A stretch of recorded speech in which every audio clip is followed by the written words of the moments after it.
Hi friends, ఈరోజు కొర్రల పాయసం అయితే చేసుకోబోతున్నాం. అది కూడా ఉగాది స్పెషల్ అనమాట. ప్రాసెస్లోకి వెళ్ళే ముందు మన ఛానల్ ఫస్ట్ టైం చూస్తున్నట్టయితే ఛానల్కి సబ్స్క్రైబ్ చేసుకొని చిన్న లైక్ ఇవ్వండి.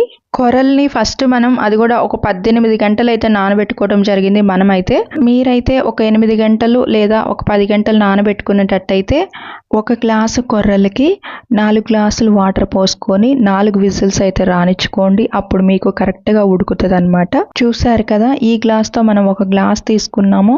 నీట్గా కడిగేసుకున్న తర్వాత ఇలా కుక్కర్లో వేసేసుకొని 3 గ్లాసులు వాటర్ పోసుకొని 3 విజిల్స్ వచ్చేంత వరకు మనం బాగా దీన్ని ఉడకపెట్టుకుందాము.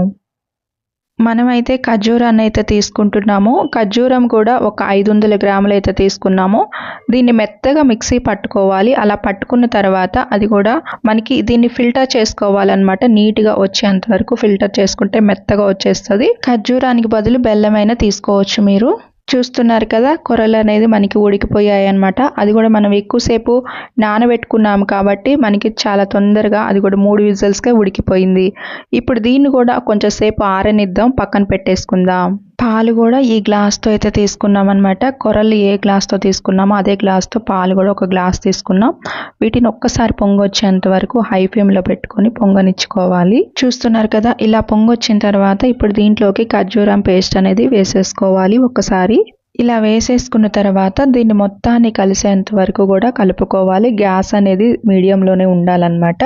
చూస్తున్నారు కదా మనకి ఎలా కలిసిపోయిందో ఇది మొత్తం కూడా. ఇప్పుడు దీంట్లోకి కొర్రల అన్నం అనేది దీంట్లో వేసేసుకోవాలి. దాంట్లో కూడా కొర్రల అన్నంలో కూడా ఒక గ్లాస్ అయితే నీళ్ళు పోసి కలుపుకున్న తర్వాత దీంట్లో వేసేసుకోవాలి. చూస్తున్నారా మనకి ఎలా వేసేసుకున్నామో. ఇది కూడా మొత్తం కలిసేంత వరకు కూడా ఒక్కసారి బాగా కలిపేసుకోవాలన్నమాట. ఇలా కలిసిన తర్వాత ఒక స్పూన్ అయితే దీంట్లోకి పంచదార అయితే వేసేసుకోవాలి. పంచదార ఒక స్పూన్ వేయటం వల్ల టేస్ట్ అనేది చాలా బాగుంటుంది అనమాట.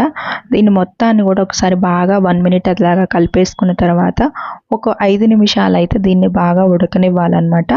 మూత అనేది పెట్టొద్దు, అలానే ఉడకనిచ్చుకోవాలి. దాని తర్వాత దీంట్లోకి నెయ్యిలో వేయించుకున్న జీడిపప్పు అనేది వేసేసుకొని దీన్ని కూడా ఒకసారి బాగా కలిపేసుకొని స్టవ్ ఆఫ్ చేసేసుకోవాలి. ఇంకా అంతే అన్నమాట. కొర్రల పాయసం అనేది మనకి రెడీ అయిపోయింది. ఈ కొర్రల పాయసం అనేది టేస్ట్ అయితే మాత్రం చాలా చాలా బాగుందన్నమాట. మాకు తెలిసిన ఆంటీ వాళ్ళు కూడా చాలా బాగుందని చెప్పారు. మా ఇంట్లో కూడా చాలా బాగా నచ్చిందనమాట. మీరు కూడా ఖచ్చితంగా ఈ ఉగాది స్పెషల్గా ట్రై చేయండి. మీ ఇంట్లో వాళ్ళకి ఈ టేస్ట్ అనేది చూపించండి. దీంట్లో అయితే ఖర్జూరం ఉంటే ఖర్జూరం వేసుకోండి, లేదా బెల్లం అయినా వేసుకోండి. చాలా బాగుంటుంది అనమాట. మన ఛానల్ని సబ్స్క్రైబ్ చేసుకొని ఫాలో అవుతుండండి ఫ్రెండ్స్.